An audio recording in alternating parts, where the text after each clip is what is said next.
Oke, hari ini kita akan membedah salah satu pernyataan yang paling terkenal dan mungkin paling sering disalahpahami dalam Alkitab, yang diucapkan oleh Rasul Paulus. Ini adalah sebuah kalimat yang udah memicu perdebatan selama berabad-abad, dan jawabannya mungkin bakal mengejutkan Anda. Nah, ini dia nih pertanyaan intinya yang akan kita pecahkan. Apa sih yang sebenarnya ada di pikiran Paulus waktu dia nulis kata-kata ini? Apa ini sesederhana, wah pengen cepat-cepat ke surga? Atau jangan-jangan ada sesuatu yang jauh lebih dalam di baliknya? Ini dia, teks aslinya, dari suratnya buat jemaat di Filipi. Jadi Paulus ini lagi galau, lagi di persimpangan jalan. Di satu sisi, ada keinginan yang kuat banget buat pergi dan bareng Kristus, yang dia bilang jauh lebih baik. Tapi di sisi lain, dia ngerasa dia masih dibutuhin di dunia ini, demi mereka. Yuk kita coba pecahkan teka-teki ini bareng-bareng. Oke, pertama-tama kita mulai dari interpretasi yang paling umum dulu ya. Ini adalah jawaban yang kemungkinan besar pernah Anda dengar di gereja atau di pendalaman Alkitab. Sepintas, jawaban ini kelihatannya paling masuk akal.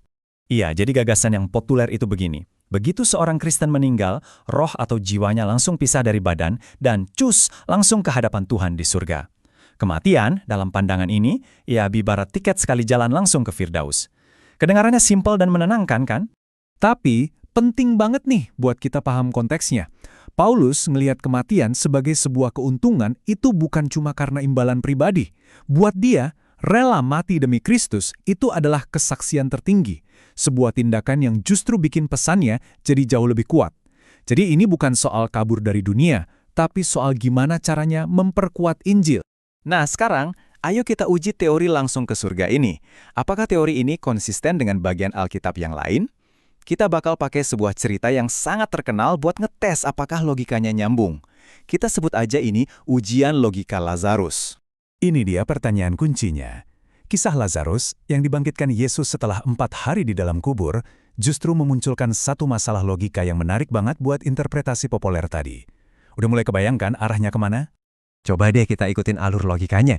Kalau pandangan umum itu benar, berarti Lazarus lagi enak-enaknya menikmati kebahagiaan surga selama 4 hari. Tiba-tiba dia ditarik lagi ke bumi, balik lagi ke tubuhnya yang fana, harus ngadepin penyakit, kesedihan, dan ujung-ujungnya mati lagi. Bukannya ini jadi mujizat kasih, malah rasanya kayak penurunan pangkat yang kejam banget kan? Nah, disinilah poin pentingnya. Kalau kita pikirkan secara logis, kisah Lazarus ini menciptakan sebuah paradoks yang serius buat gagasan populer tentang kematian. Ini nunjukin bahwa mungkin ada cara lain, cara yang lebih konsisten secara Alkitab untuk memahami apa yang terjadi saat kita meninggal. Oke, kalau interpretasi yang umum itu ada celahnya, terus alternatifnya apa dong? Nah, sumber yang kita analisis ini nawarin sebuah konsep kunci buat membuka misteri ini. Sebuah metafora yang dipakai di seluruh Alkitab, kematian sebagai sebuah tidur. Konsep ini yang didukung loh sama ayat-ayat kayak di Pengkhotbah 9 ayat 5 yang bilang orang mati tidak tahu apa-apa, menggambarkan kematian itu bukan sebagai perjalanan instan, tapi lebih kayak istirahat total. Sebuah keadaan di mana nggak ada kesadaran, nggak ada waktu, nggak ada pikiran, cuma menanti panggilan untuk bangkit. Dan ini dia buktinya, kuat banget. Yesus sendiri pakai metafora ini waktu ngomongin Lazarus. Dia nggak bilang, aku mau bawa Lazarus turun dari surga. Nggak, dia bilang, aku pergi untuk membangunkannya. Pemilihan kata ini sangat disengaja dan konsisten di seluruh Alkitab. Oke, sekarang kita udah pegang kuncinya nih, gagasan bahwa kematian itu seperti tidur. Ayo kita pakai kunci ini buat membuka lagi dilema Paulus dan kita lihat, apa semuanya jadi lebih masuk akal sekarang? Nah, disinilah letak solusinya yang menurut saya brilian banget. Buat kita yang masih hidup, waktu kan jalan terus ya. Hari, bulan, tahun. Tapi buat orang yang lagi tidur dalam kematian, nggak ada tuh yang namanya persepsi waktu. 1000 tahun pun rasanya kayak sekejap mata. Momen kesadaran terakhir mereka adalah saat kematian, dan momen kesadaran mereka berikutnya adalah saat kebangkitan. Ini menciptakan apa yang bisa kita sebut pengalaman sekejap mata. Dari perspektif pribadi Paulus, nggak akan ada jeda waktu yang dia rasain. Dia tutup mata di dunia ini, dan dalam sekejap, dari sudut pandangnya, dia akan membuka matanya untuk melihat wajah juru selamatnya saat kedatangannya kembali. Dan inilah kenapa dia bisa bilang dengan begitu yakin kalau itu jauh lebih baik.